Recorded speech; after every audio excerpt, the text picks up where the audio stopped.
It's 7 p.m. in London. This is The World Today with Marianne Mashiri. The man who drove into a crowd of fans at Liverpool's Premier League victory parade is jailed for 21 years and 6 months. The footage is truly shocking. It is difficult, if not impossible, to convey in words alone the scene of devastation you caused. New dashcam footage from the Bondi Beach attack shows a local couple trying to stop one of the gunmen. The BBC says it will defend the $5 billion defamation lawsuit launched by President Trump over the Panorama edit. Paris Saint-Germain is ordered to pay former star player Kylian Mbappé $70 million in a bitter legal dispute. Also coming up on The World Today. Today marks 250 years since the birth of Jane Austen, one of the greatest figures in literature. We'll speak to a superfan about why her popularity has never waned.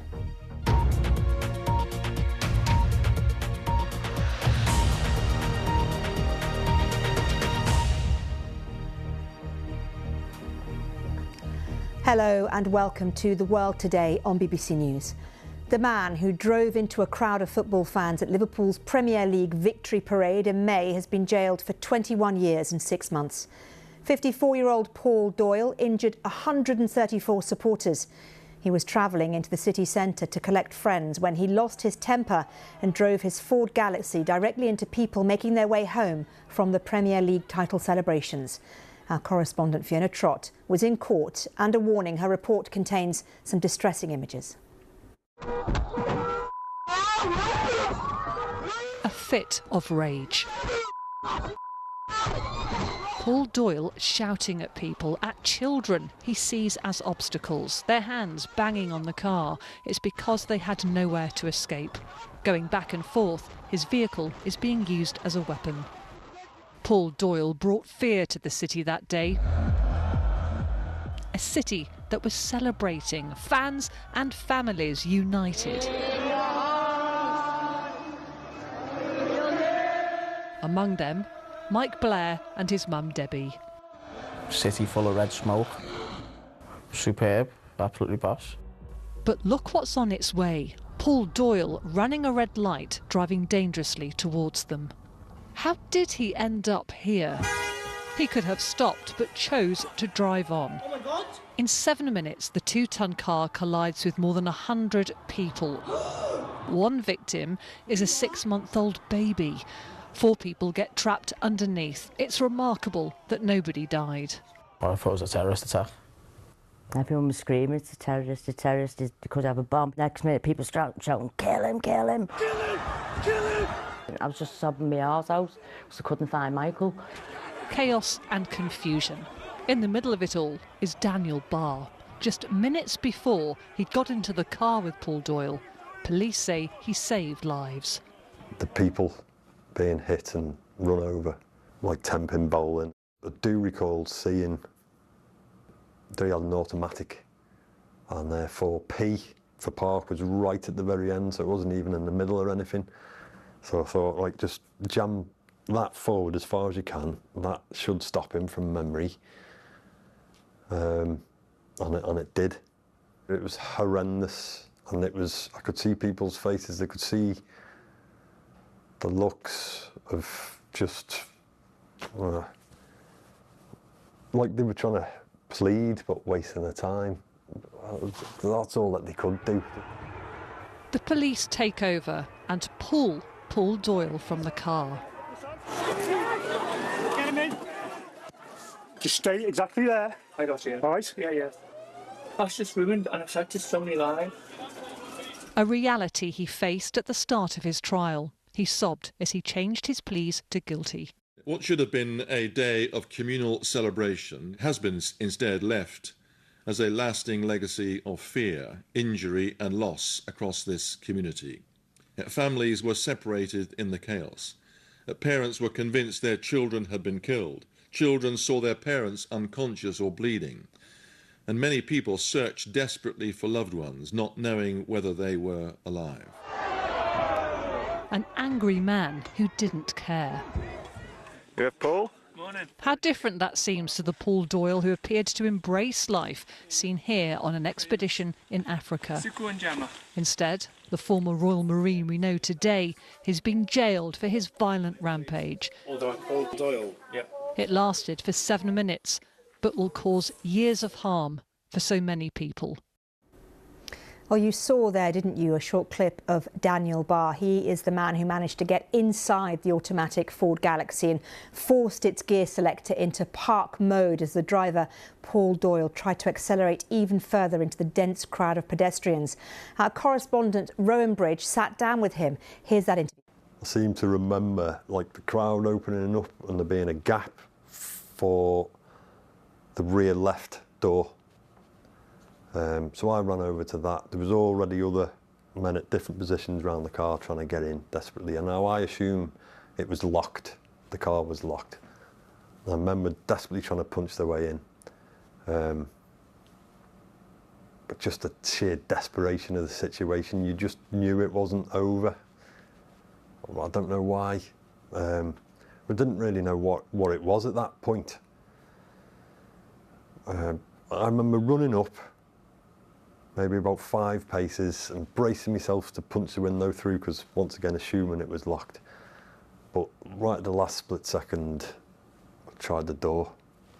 Mine opened, so I got in the back seat. And what were you thinking at that moment? Like, why did you decide to try and get into the vehicle? What was your aim? Just to stop the situation. I just knew you've got to do something. Nothing else really mattered, to be honest with you. My thinking was, I'll tell you, I remember being glad I was in. I remember glad I got in there. I remember thinking, right, we're in. We, as in, are in. But as soon as that thought entered my head, he accelerated off and the door slammed shut. When you were holding it into park and you were aware that the car was still like hitting people and all the rest of it, I mean, kind of, what was that like on just a human level, like seeing this going on in front of you? Just tried to, I was obviously aware that it was horrendous and I could see people's faces, they could see the looks of just, like they were trying to plead but wasting their time. And in terms of when it comes to a halt, Paul Doyle gets sort of dragged out. I think it's actually the police actually rescue him. What happens to you? Like, do you just get out of the vehicle? I mean, like... The same door I came in opened and a lad with just the look of just total distress and anger on him opened the door and I managed to get across to him, bless him. Whatever I said, something along the lines, I know what it looks like, but I've just stopped it. I got in up there. He accepted it, let me out. Police came in, did what they tried to do. I managed to get the attention of one policeman and somehow communicate to him that I had his phone and he took it off me, so I was like, right, there's one less thing. I remember walking up Water Street again, and my head started bleeding, I don't know how. And I remember seeing the casualties, seeing that I wasn't going to be much use because there was already people around. They were squared more and more. Emergency services were coming in and made me way further up the street.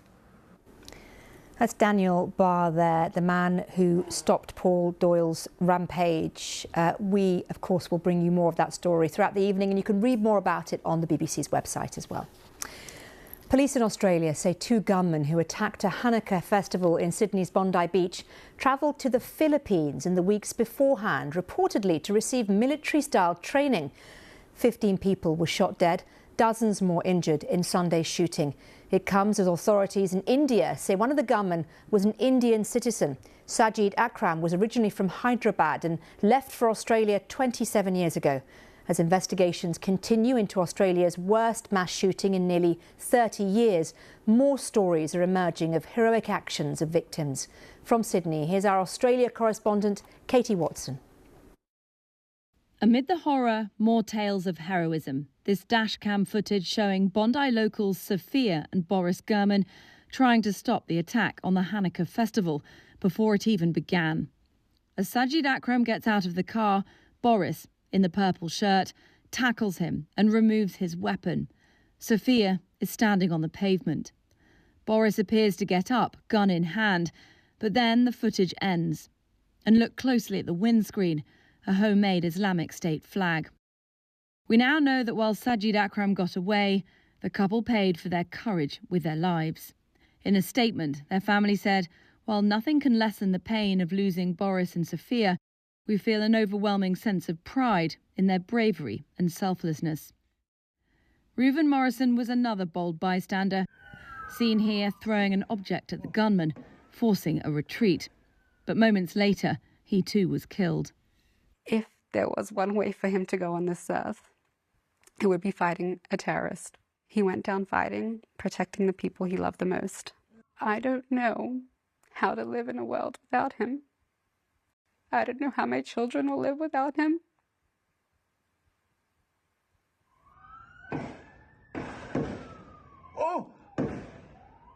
Ahmed Al-Ahmed, though, did survive. After this, pinning the gunman down and grabbing his weapon. The former policeman from Syria was shot in the arm and shoulder during the standoff. Now in hospital in good spirits, he thanked everyone for their support. And today, the Prime Minister finally got a handshake with the man he's called a true Australian hero. Thank you. Your courage is inspiring. Thank you very much. There was bravery, and now there's shock. Mourners at Bondi today revealing yet more terrifying stories from Sunday. Suddenly I hear everyone screaming, "Down, down, everyone get down." And I just took my baby and I just literally went down to the ground and used my body as a human shield, trying to protect my baby from the gunshots. For some, there was also frustration. My daughter-in-law, who was ducking for cover behind a car with her toddler and her mother. There were two police next to her ducking for the same cover. Why weren't they taking action? At a police briefing, authorities were on the defensive over their response as the attack unfolded. Now, there are 2 officers in critical care in New South Wales hospitals at the moment. They weren't shot in the back as they were running away, they were shot in the front.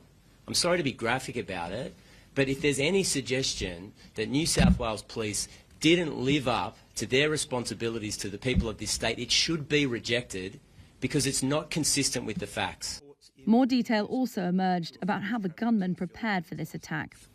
I can confirm that they did travel to the Philippines. The reasons why they went to the Philippines and the purpose of that and where they went when they were there is under investigation at the moment. The Philippines later confirmed the pair spent most of November in the country, the father entering on his Indian passport, while his son used his Australian.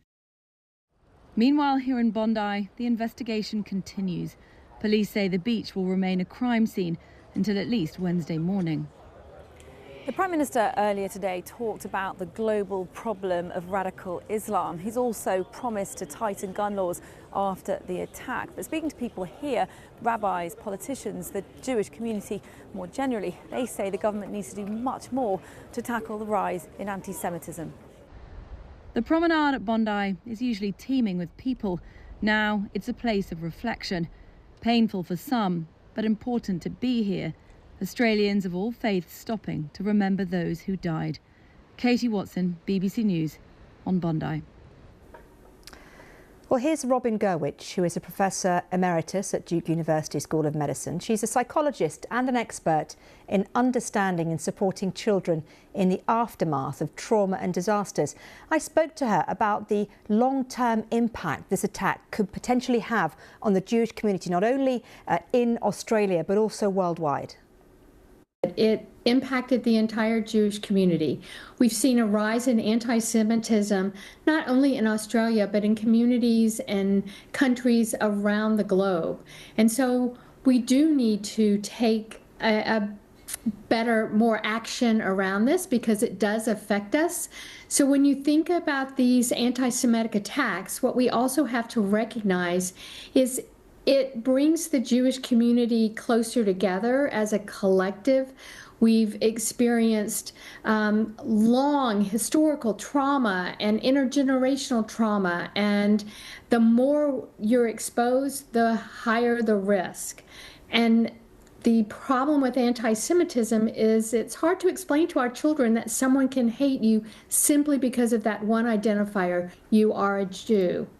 So we have to look at and think about how do we address this by increasing protection against hate speech, but also what to look for if I'm a parent or a friend or relative of someone that's experienced these events or has watched them unfold, so I know how to better support them. Do you think there is enough support for people who have gone through these events? And if not, what kind of policy should be implemented to help people? Oh, great question. So as a mental health professional, I will tell you there is always room for more supports, and supports change over time. The healing and recovery is not linear. There will be ups and downs. So we have to look at what can we do in the short term. Well, part of that healing recovery obviously is paying tribute to those victims. And if we take you live to Bondi Beach now in Sydney, you can see there a carpet of flowers at the place near the area near the bridge where the shooting took place. And you can see many, many people there standing quietly in reflection, placing flowers to commemorate the victims there on Bondi Beach. Of course, as I mentioned earlier, the investigation into the motives of the attackers is still ongoing, but people taking the opportunity this afternoon, or this morning even, to pay their respects. Well, still to come on The World Today. President Zelensky says peace proposals could be finalised within days. We have the very latest. And why French football giants Paris Saint-Germain owe Kylian Mbappe €60 million. Around the world and across the UK, this is The World Today on BBC News.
The BBC said it will defend a $5 billion defamation lawsuit filed by President Trump. It refers to the editing of one of his speeches in a Panorama documentary. The news comes as the government launches a public consultation about the corporation's future. Our media and arts correspondent David Silito reports. This was supposed to be a day to talk about the future of the BBC, but the government publishing a green paper outlining thoughts about the BBC's next charter. However, that was before President Trump's latest legal move. The cause, a Panorama broadcast last year in which two separate sections of his speech from January the 6th, 2021 were edited together. The BBC now admits it was misleading and unintentionally gave the impression of a direct call to violent action. Legal papers have now been filed following this announcement from Donald Trump. They actually put terrible words in my mouth having to do with January 6th that I didn't say. And the beautiful words that I said, right? The beautiful words, talking about patriotism and all of the good things that I said, they didn't say that, but they put terrible words. They actually have me speaking with words that I never said. And the court papers go beyond the controversial edit. Donald Trump's lawyers say the BBC is biased against the president and say its efforts to falsely, maliciously and defamatorily portray President Trump as a violent insurrectionist continue into the present, thereby causing massive economic damage to his brand value. And the figure they've come up with for their claim of defamation? $5 billion. Of course, this is not the first media organisation Donald Trump's taken legal action against, and one American media executive has doubts about it actually going to court. It's hard to win a defamation suit. The bar is very high in the U.S., much higher than it is in Britain.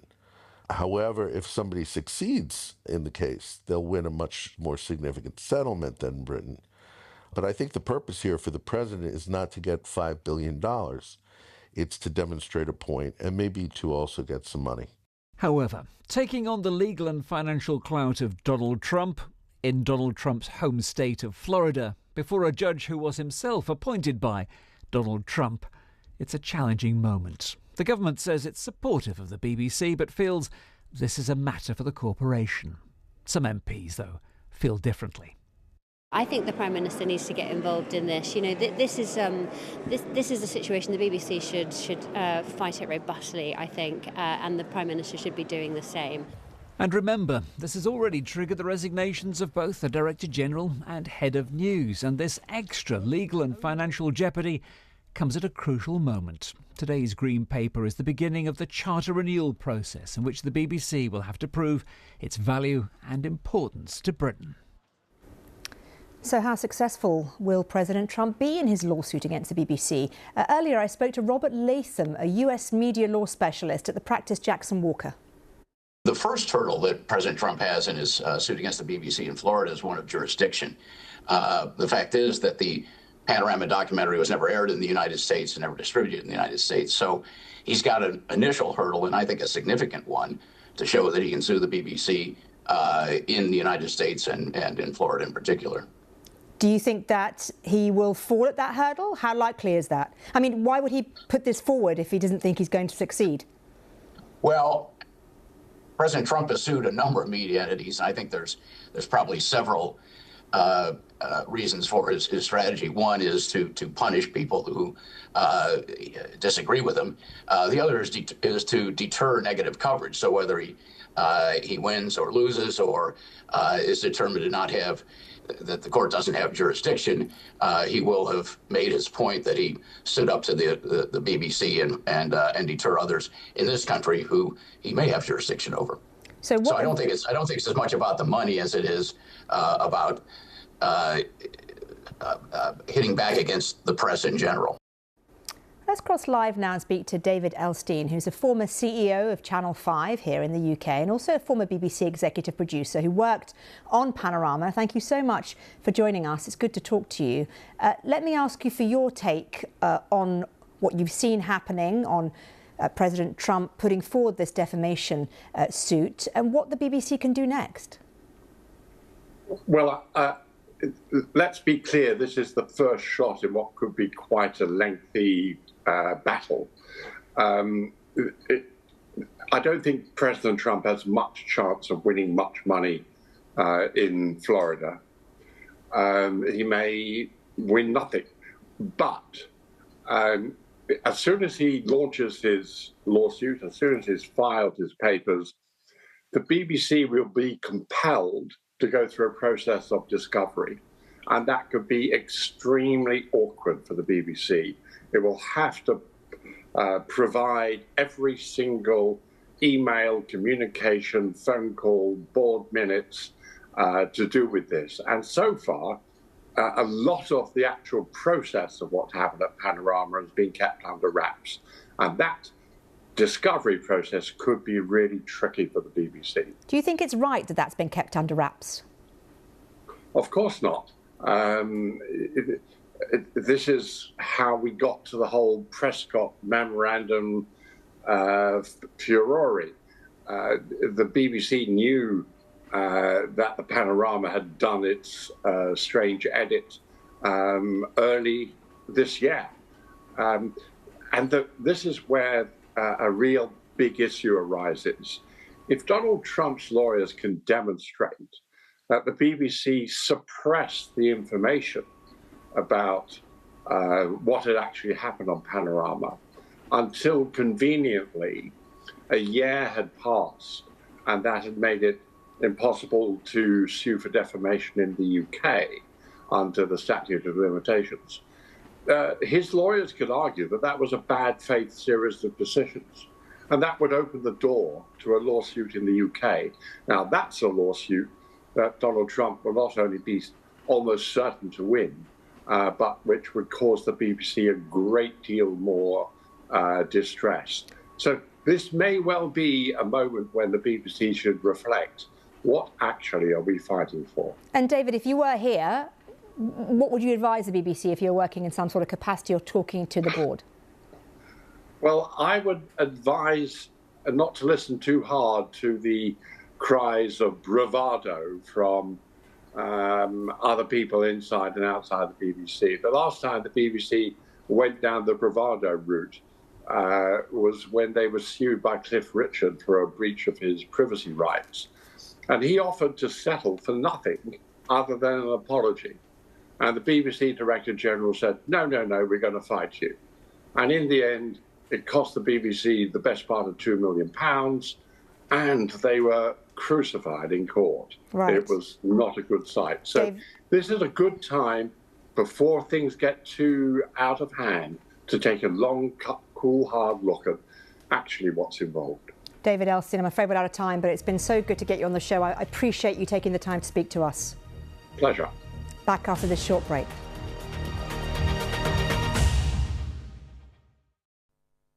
Hello, here's the latest on the weather for Europe, and we've got a frontal system that's been bringing some heavy rain across Italy, some snow on the northern edge over the Alps. That continues to journey its way northwards and eastwards, but it's running into quite a big area of high pressure, and so on Wednesday you can see that weather system just weakening. Still some showers though pushing up into the Balkans, and another area of low pressure still throwing some showers into the eastern side of Spain. Much of the southeast of Europe dry with some sunshine.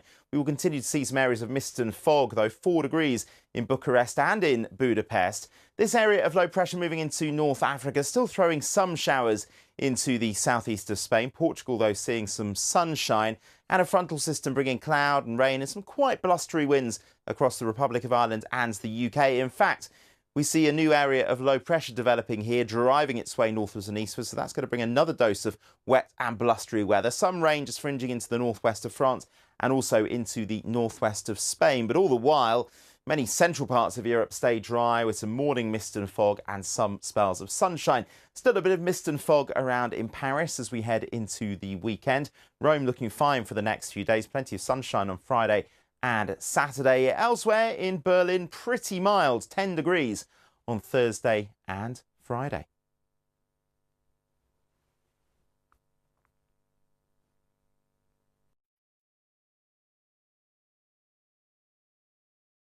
This is frontier country.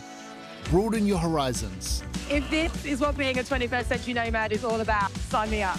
Caribbean's relationship with the seas are changing. And deepen your understanding. What must it have been like for them, not knowing whether they were going to make it? How important is this region? If something starts changing here, we see the change all over the world. This is just incredible. The Travel Show on BBC News. Nicola, you mentioned you started playing the violin at the age of 4. Yeah. But it came naturally to you. I mean, your earliest memories are of music being made and it feeling like it was something you should do. I think that I had an intensity towards the music itself and a real ability to want to express that. There has to be some impetus and purpose that's attached to anything you're then going to do for that long. And for me it was the emotional music, it was things that were moving. I was moved to tears by pieces I was learning when I was as young as 6. That was the pull and the thing that made me want to go to my violin each day. It was the feeling that you're able to experience yourself and give to other people. It was like a pull. I wanted to go back to that all the time. In a world where media is evolving faster than ever before, where stories are shared in bite-sized portions, Influencers change minds. And news arrives in an instant. We hear from media insiders on their perspective on the world. And uncover the stories behind the latest trends. Join us for The Media Show on BBC News. In a 24-hour news cycle, patience can be so frustrating, but it's a crucial tool. I don't rush to be the first. I strive to get it right. I'm Lucy Hockings on BBC News Now.